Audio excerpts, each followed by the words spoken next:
Assalamualaikum warahmatullahi wabarakatuh. Nama saya Rina Ihdal Husnayaini. Materi pertama yang akan dibahas yaitu pengertian dan sejarah demokrasi. Secara bahasa, demokrasi terdiri dari dua kata yang berasal dari bahasa Yunani, yaitu demo yang berarti rakyat atau penduduk suatu tempat, dan kratos yang berarti kekuasaan atau kedaulatan. Jadi bisa didefinisikan demos kratos atau demokrasi adalah kedaulatan negara yang dimana sistem pemerintahan, kekuasaan, dan keputusan berasal dari tangan rakyat. Sementara itu, banyak para ahli yang mengemukakan pengertian demokrasi secara istilah, seperti Sidney Hook. Ia berpendapat bahwa demokrasi adalah bentuk pemerintahan di mana keputusan-keputusan pemerintah yang penting dilihat secara langsung atau tidak langsung didasarkan atas kesepakatan yang diberikan secara bebas dari rakyat dewasa. Yang kedua yaitu Henry B. Mayo. Ia mengatakan bahwa demokrasi sebagai sistem politik yang menunjukkan bahwa kebijakan umum ditentukan atas dasar oleh wakil-wakil yang diawasi secara efektif oleh rakyat dalam pemilihan-pemilihan berkala yang didasarkan atas prinsip politik dan diselenggarakan dalam suasana yang terjamin kebebasan politiknya. Yang ketiga yaitu Alvan Govar, di mana ia memaknai demokrasi dalam dua bentuk. Yang pertama yaitu demokrasi normatif dan yang kedua yaitu demokrasi empirik. Demokrasi normatif sendiri ialah demokrasi yang secara ideal dilakukan oleh sebuah negara, sedangkan demokrasi empirik adalah demokrasi yang perwujudannya pada dunia politik praktis. Dengan banyaknya pemaparan mengenai demokrasi tersebut, bisa disimpulkan bahwa demokrasi adalah landasan hidup bermasyarakat dan bernegara yang mengandung pengertian bahwa rakyatlah yang menentukan dalam menghadapi masalah-masalah mengenai kehidupan bernegara, berbangsa, dan kehidupan rakyat menuju masa depan yang lebih baik. Selanjutnya, menurut Juliardi Fluktasi, sejarah Indonesia hakikatnya bisa dibagi menjadi 5 periode. Periode yang pertama yaitu periode 1945 sampai 1949 atau disebut juga dengan sistem demokrasi Pancasila. Nah, pada periode ini, sistem pemerintahan demokrasi Pancasila yang mengacu pada Undang-Undang Dasar 1945 belum sepenuhnya dilaksanakan karena pada waktu itu negara dalam keadaan darurat dalam rangka mempertahankan kemerdekaan Indonesia. Yang kedua yaitu periode 1949 sampai 1959 atau disebut juga dengan sistem demokrasi parlementer.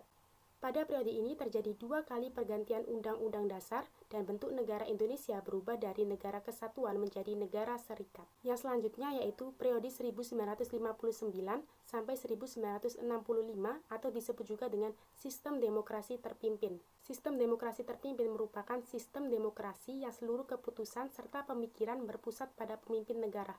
Kala itu yang sedang memimpin Bapak Presiden Soekarno. Ini juga termasuk orde terakhir dari Orde Lama. Dan yang keempat yaitu periode 1965 sampai 1998 atau disebut juga dengan sistem demokrasi Pancasila Orde Baru. Era Orde Baru saat itu dipimpin oleh Bapak Soeharto, di mana perubahan politik dari yang bersifat otoriter berubah menjadi lebih demokratis. Pada Orde Baru ini disebut juga sebagai orde yang memberikan harapan bagi rakyat Indonesia untuk menjadi negara yang lebih baik lagi. Namun, harapan tersebut tidak sepenuhnya terwujud karena tidak adanya perubahan yang substantif dari kehidupan politik Indonesia.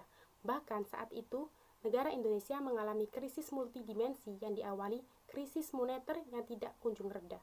Dan yang terakhir yaitu periode 1998 sampai sekarang atau disebut juga dengan Orde Reformasi, di mana demokrasi Pancasila era reformasi berakar pada kekuatan multipartai yang berupaya mengembalikan perimbangan kekuatan antar lembaga negara. Materi yang selanjutnya akan dijelaskan oleh Imam Maghfirah. Waktu dan tempat saya persilahkan. Assalamualaikum warahmatullahi wabarakatuh. Perkenalkan, nama saya Imam Maghfirah dan di sini saya akan melanjutkan menjelaskan materi. Selanjutnya adalah prinsip-prinsip demokrasi. Prinsip-prinsip demokrasi ini terdiri dari 10 prinsip.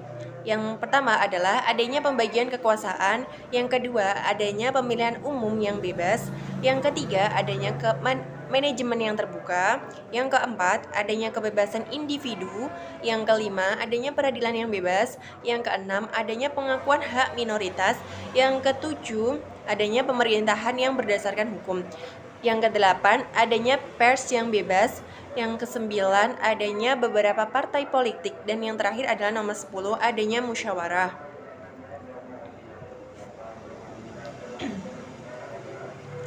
Selanjutnya adalah model pelaksanaan demokrasi. Dalam model pelaksanaan demokrasi ini, menurut Inu Kencana Syafi'i, terbagi menjadi 3. Yang pertama adalah demokrasi langsung. Demokrasi langsung ini terdapat 3 ciri. Yang pertama adalah kedaulatan ada di tangan rakyat. Rakyat secara langsung menyampaikan aspirasinya. Selanjutnya, adanya pemilu langsung untuk memilih eksekutif. Dan yang terakhir adalah rakyat langsung memberikan pengawasan terhadap pemerintah atau eksekutif. Yang kedua, ada demokrasi perwakilan. Demokrasi perwakilan ini terdiri dari 3 ciri. Yang pertama adalah kedaulatan ada di tangan rakyat. Rakyat menyampaikan aspirasi melalui lembaga perwakilan, senat, parlemen, ataupun dewan. Selanjutnya adalah adanya pemilu untuk memilih wakil rakyat, lembaga wakil rakyat yang memilih pemimpin eksekutif. Yang terakhir, rakyat memberikan kepercayaan kepada Dewan Rakyat untuk melakukan pengawasan terhadap pemerintah. Yang ketiga adalah kombinasi demokrasi langsung dan perwakilan. Kombinasi ini terdiri 3 ciri juga. Yang pertama adalah kedaulatan ada di tangan rakyat. Rakyat secara langsung dan tidak langsung menyampaikan aspirasinya. Selanjutnya, adanya pemilu langsung dan tidak langsung untuk memilih eksekutif. Dan yang terakhir adalah rakyat langsung dan tidak langsung memberikan pengawasan terhadap pemerintah atau eksekutif. Demikian penjelasan dari saya. Materi selanjutnya akan dijelaskan oleh Dwi Safiti Marista. Terima kasih. Oke, terima kasih pemateri. Kemudian saya akan menjelaskan tentang teori-teori prasyarat demokrasi. Ada beberapa pendapat mengenai prasyarat tegaknya demokrasi dalam suatu negara. Menurut Ashkuri Ibnu Chamin, ada 3 prasyarat tegaknya demokrasi dalam suatu negara, yaitu pertumbuhan ekonomi, pluralisme, dan hubungan yang seimbang antara negara dan masyarakat. Kemudian, prasyarat tegaknya demokrasi dalam suatu negara menurut para ahli hukum internasional. Yang pertama, perlindungan konstitusional terhadap hak-hak individu. Yang kedua, badan kehakiman yang bebas dan tidak memihak. Yang ketiga, pemilihan umum yang bebas. Keempat, kebebasan berpendapat. Dan yang terakhir, kebebasan berserikat, berorganisasi, dan beroposisi. Oke, selanjutnya ada model pelaksanaan pemerintahan demokratis. Menurut beberapa para ahli, model pelaksanaan pemerintah demokratis meliputi model pemerintahan sentralisasi, desentralisasi, dan kombinasi. Model pemerintahan sentralisasi adalah pemusatan semua kewenangan pemerintah, baik politik dan administrasi, pada pemerintah pusat. Artinya, segala sesuatu dalam negara tersebut diatur langsung dan diurus pemerintah pusat, sedangkan pemerintah daerah tinggal melaksanakannya.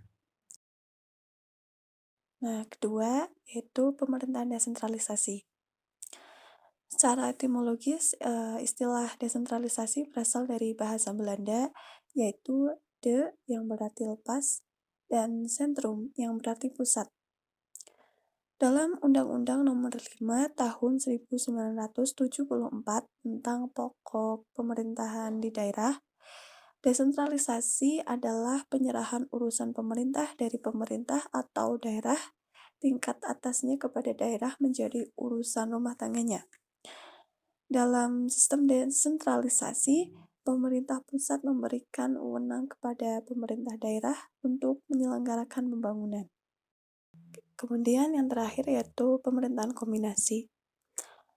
Pemerintahan kombinasi yaitu pemerintah pusat yang memiliki kewenangan tertentu terhadap daerah dan pemerintah daerah memiliki kewenangan juga.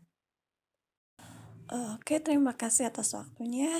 Untuk materi selanjutnya akan dijelaskan oleh pemateri berikutnya. Terima kasih. Oke teman-teman, saya akan melanjutkan presentasi dari teman saya. Jadi yang pertama itu faktor-faktor pendorong desentralisasi dan sentralisasi. Jadi ada beberapa faktor pendorong desentralisasi dan sentralisasi. Yang pertama yaitu faktor sifat dan bentuk negara. Yang kedua yaitu faktor rezim yang berkuasa, dan yang ketiga yaitu faktor geografis, yang keempat yaitu faktor warga negara, yang kelima yaitu faktor sejarah dari suatu negara, yang keenam yaitu faktor efisiensi dan efektivitas, dan yang terakhir yaitu faktor politik. Jadi ini adalah dari ketujuh faktor-faktor ini, mereka lah yang mendorong desentralisasi dan sentralisasi yang terjadi di negara kita. Jadi selanjutnya ada beberapa kebaikan sentralisasi dan desentralisasi. Ada 6 kebaikan sentralisasi yang berpengaruh pada faktor-faktor yang terjadi di negara kita. Yaitu yang pertama, timbulnya rasa persatuan dan kesatuan yang kuat dan kokoh. Yang kedua yaitu keseragaman terjadi di seluruh wilayah negara. Yang ketiga yaitu kekuasaan melengkapi pemerintah pusat. Yang keempat yaitu menjadi negara terpadu. Yang kelima yaitu penggunaan tenaga para ahli sepenuhnya. Dan yang terakhir yaitu terkumpulnya para ahli yang berkualitas. Itu adalah kebaikan sentralisasi. Nah, selanjutnya adalah kebaikan desentralisasi. Yang pertama yaitu meringankan beban, generalistis berkembang, gairah kerja menjadi timbul, sikap pakai, efisiensi dan manfaat yang diperoleh besar. Selanjutnya, jika ada kebaikan, maka ada kelemahan dari sentralisasi tersebut. Kelemahan dari sentralisasi yaitu keterlambatan mengambilnya keputusan. Jadi, dalam sentralisasi itu ada faktor yang mempengaruhi keterlambatan mengambilnya keputusan. Yang kedua yaitu melahirkan suatu pemerintah yang otoriter sehingga tidak mengakui akan hak-hak daerah. Yang ketiga yaitu kualitas manusia yang robotik tanpa inisiatif dan kreativitas. Jadi masyarakat cenderung menjadi robotik. Mereka di perintah tanpa adanya kreativitas dan inisiatif dari diri sendiri. Yang keempat yaitu kekayaan nasional, kekayaan daerah telah dieksploitasi untuk kepentingan segelintir elit politik. Yang kelima yaitu mematikan kemampuan berinovasi. Jadi karena adanya sentralisasi, masyarakat atau pemuda-pemuda di negara kita itu menjadi mematikan kemampuan berinovasi mereka. Lalu apa aja kelemahan desentralisasi tersebut? Yang pertama yaitu keseimbangan dan keserasian tujuan dapat mudah terganggu. Lalu yang kedua yaitu desentralisasi dapat memunculkan sifat kedaerahan. Yang ketiga yaitu memerlukan banyak waktu untuk melakukan perundingan atau musyawarah. Yang keempat yaitu memerlukan biaya besar. Yang kelima yaitu besarnya organ pemerintah sehingga membuat struktur pemerintah jadi kompleks dan dikhawatirkan koordinasi itu nggak lancar. Gitu teman-teman. Terima kasih. Sekian dari kelompok kami. Wassalamualaikum warahmatullahi wabarakatuh.